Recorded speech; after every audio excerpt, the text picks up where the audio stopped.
예, 오늘 마태복음 13장 24절로 30절 말씀을 중심으로 해서 천국을 누리자라고 하는 제목으로 함께 은혜를 나누기로 합니다.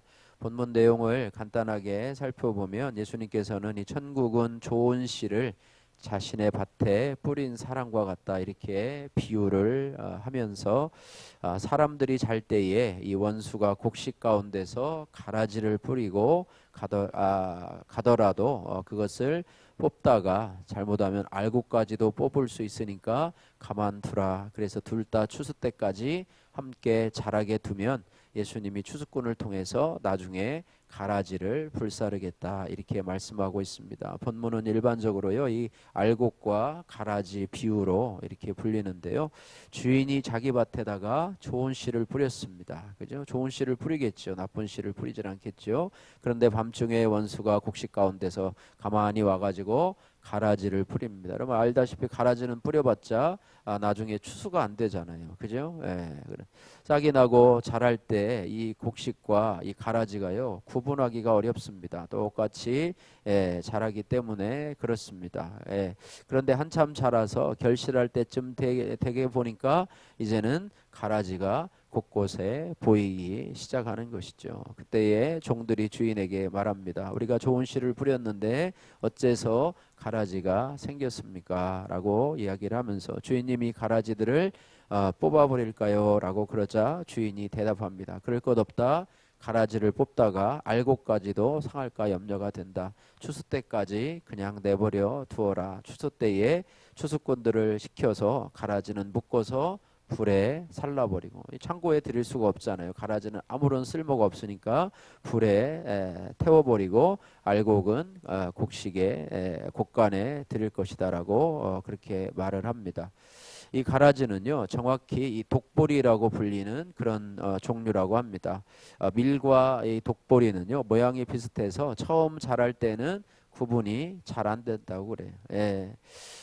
그러다가 어느 정도 크면 구분이 되는데요. 이때 문제는 뭐냐면 이 독보리의 뿌리가 알곡의 뿌리와 서로 엉킨 상태로 있다라고 하는 점이라고 합니다. 그래서 가라지를 뽑다가 알곡이 상할 수 있다는 것이 바로 이런 의미라고 하는 거예요. 같이 엉겨 붙었기 때문에 뽑다가는 알곡이 있는 그런 것까지도 같이 뽑힐 수 있기 때문이지요. 그래서 우리도 흔히요 신앙생활하면서 뭐 누가 알곡이냐 뭐 가라지나 뭐 교회 안에도 뭐 알곡이 있고 가라지가 있다 뭐 이런 말들을 하는데요. 우리 능력으로는요 알곡과 가라지를 명확히 구분할 수 없어요. 알곡 같은데 나중에 보니까 가라지일 수도 있고 또 가라지인데 나중에 또 알곡일 수도 있고 우리는 전혀 판단을 못합니다. 뭐 어떤 사람이 구원을 받았느냐 못 받았느냐 뭐 이건 우리도요 전혀 판단을 못해요.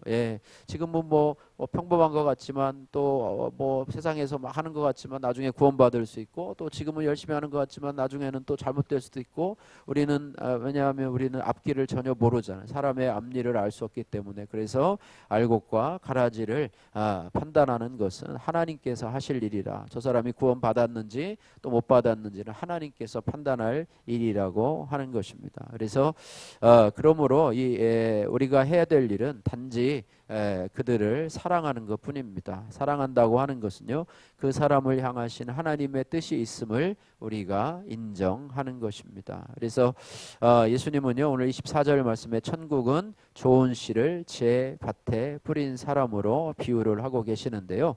어느 곳이든지 좋은 씨가 뿌려지면 좋은 씨를 우리가 비유적으로 설명하면 예수님의 복음 또 예수님의 생명의 복음이 뿌려지게 되면 그 예수님의 생명력이 복음의 생명력이 회개에 합당한 열매를 맺게 해서 그곳 자체가 바로 천국이 된다라고 하는 것입니다. 천국이 어디 있느냐라고 하니까 여기 있다 저기 있다 하는 것이 아니라 너의 마음속에 있느니라 이렇게 말씀하시는데 천국은 죽어서 가는 곳이 천국이라고 보통 얘기를 하는데요. 이 땅에서도 하나님 나라가 이루어지는 것이지요. 그래서 그렇습니다. 그래서 그리스도의 생명의 씨가요 한 사람의 인생에 뿌려지고 그 삶의 자리에 뿌리가 내려질 때 주님께서는 성령의 열매인 알곡을 맺게 된다고 하는 것입니다.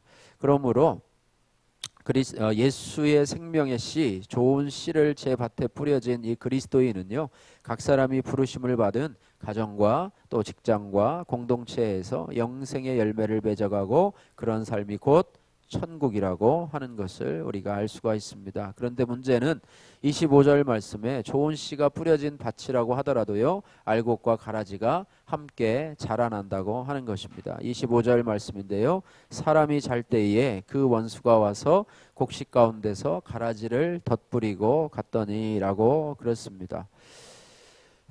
가라지를 덧뿌리고 갔다라고 하는 것은요, 인간은 100% 죄인이기 때문에 가라지가 없는 성도 또 가라지가 없는 공동체는 없습니다.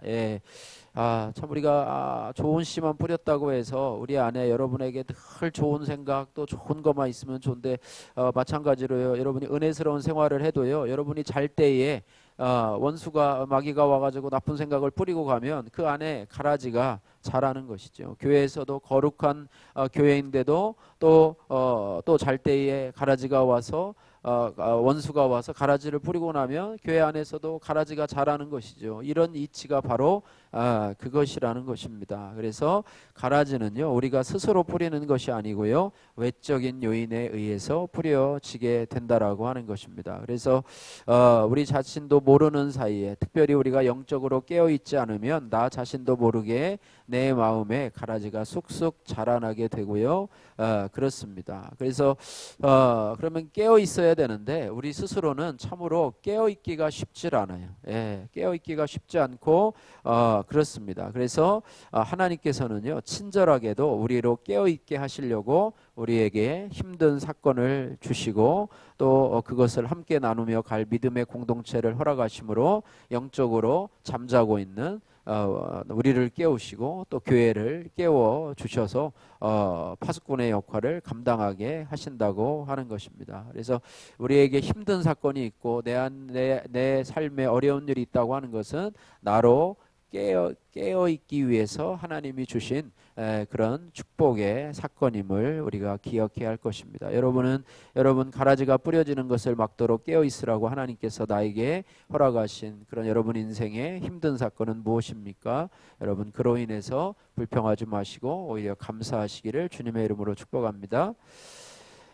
또한 예수님께서는요, 가라지가 곡식과 함께 자라도록 뽑지 말고 가만히 두라 이렇게 말씀하십니다. 29절 말씀 같이 한번 읽겠습니다. 29절 주인이 이르되 가만두라 가라지를 뽑다가 곡식까지 뽑을까 염려하노라. 아멘. 추수 때가 되면 가라지가 곡식에 딸려 나온다고 해도 곡식의 알곡이 다 익은 상태이기 때문에 그때 가라지를 뽑아서 불태우면 된다라고 하는 것입니다. 따라서 우리는 알곡이 빼곡하게 자라서 곡식이 될 때까지 기다려야 합니다.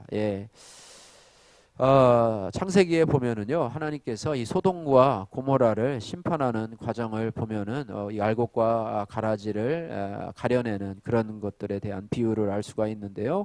하나님께서는요, 이 죄악이 관영한 이 소돔과 고모라를 불로 심판하겠다고 이 아브라함에게 이야기를 하고 또 아브라함은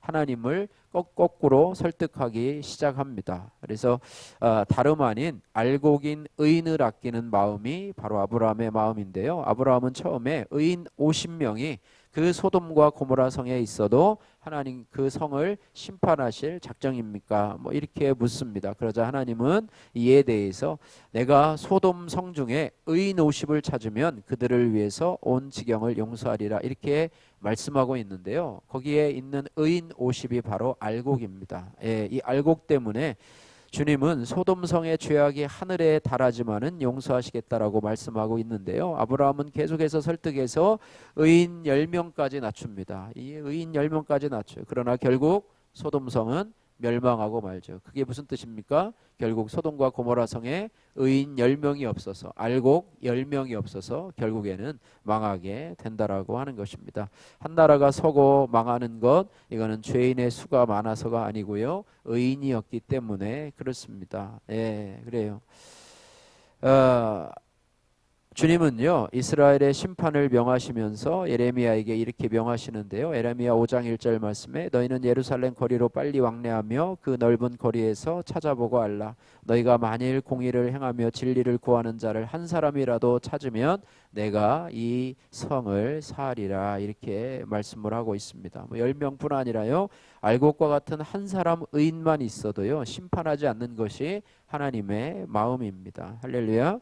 하나님의 입장에서 보면은요 악인에 대한 심판보다 더 중요한 것은 알곡을 보호하는 것이라고 하는 것입니다. 그래서 하나님은 이 알곡에 대한 사랑의 마음을 가지고 있어요. 그래서 우리가 목표를요 이 알곡에게 맞추어야지 가라지에게 맞추어서는 안 된다고 하는 것이죠. 가라지는 결국은 심판을 받게 되어 있습니다. 문제는 알곡이 얼마나 있느냐는 것입니다. 그래서 알곡을 생산하고 알곡을 보호하는 일이 더 소중함을 우리가 알아야 됩니다. 그러므로 알곡이 곡식이 될 때까지 가라지가 수고를 하는 것이죠. 여러분 내 옆에 있는 여러분 가라지 같은 사람이 있어서 삶이 힘들고 피곤하다면 내 속에 있는 가라지를 보고 회개해야 됩니다. 그러다 보면 하나님이 내 속에 있는 가라지도 또 밖에 있는 가라지도 처리해 주시기 때문이라고 하는 것입니다. 오늘 믿음의 유산이라고 하는 김선웅님의 큐티 간증인데요. 제 아버지는 대학에 입학한 후에 할아버지께서 사고로 돌아가시면서 결국 학비를 내지 못해 학교를 중퇴하셨습니다. 그 회사를 다니던 아버지는 결혼해서 저를 포함해서 5남매를 낳으셨는데요. 하지만 아버지는 대학을 졸업하지 못했다는 그런 이유로 인해서 세상을 비관하며 술로 긴 세월을 보내셨습니다. 어머니는 막내 동생을 낳고 몸이 아프셨는데 여러 병원에 다녀도 낫지 않자 집안에 불상을 모셔놓고 무당을 불러 구술하셨습니다. 그런데도 어머니의 몸은 호전되지가 않았습니다. 그러자 지푸라기라도 잡는 심정으로 교회 나가신 어머니는 거짓말처럼 몸이 치유되는 경험을 하셨습니다. 그 이후로 매일 새벽에 새벽 예배를 나가시며 20년간 성가대원으로 봉사를 하셨습니다. 참 감사한 일이죠.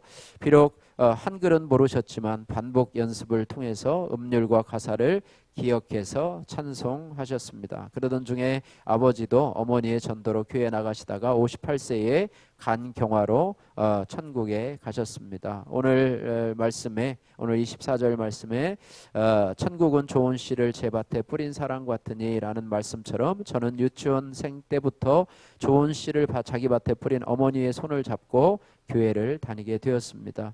알코올 중독자이신 아버지를 보며 나는 어른이 되어서 절대 아버지처럼 살지 않겠다 다짐을 했었습니다. 그러나 그런 저도 마찬가지로 알코올 중독과 게임 중독으로 쾌락과 음란을 일삼으며 가족과 주변 사람들에게 상처를 주므로 아버지보다 더한 죄를 짓고 살았습니다. 그러나 10년 전 큐티하는 공동체에 속한 뒤에 저의 죄를 보고 회개하게 되었습니다. 그리고 가라지가 뿌려지지 않고 깨어 있도록 하나님께서 저희 가정에 아버지의 알코올 중독이라고 하는 고난을 허락하심을 깨닫게 되었습니다. 상처와 열등감 속에서 세상을 원망하다가 죽을 수밖에 없던 이 죄인을 먼저 내 속에 가라지를 보고 회개함으로 천국을 맛보게 하신 하나님께 감사드립니다. 저도 부모님이 물려주신 믿음의 유산을 자녀들에게 잘 되물림할 수 있기를 기도합니다. 적용 첫 번째, 형제들과 조카들에게 매일 SNS로 큐티 말씀과 가정 잠언록을 보내겠습니다. 적용 두 번째, 새 딸들에게 일주일에 2번 이상 맛있는 반찬을 해주겠습니다. 그랬습니다. 바라기는요 예수의 생명의 씨앗이 저희들에게 뿌려져서 저희들의 삶의 자리에서 뿌리가 내리고 성령의 열매를 맺는 저와 여러분이 되시기를 주님의 이름으로 축복합니다. 기도하겠습니다.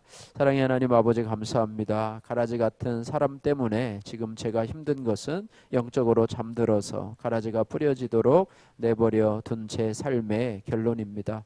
제 속에 있는 가라지를 먼저 볼 수 있는 은혜를 허락하여 주시고 또 가라지 같은 이들을 감당할 수 있는 힘을 허락해 주옵소서.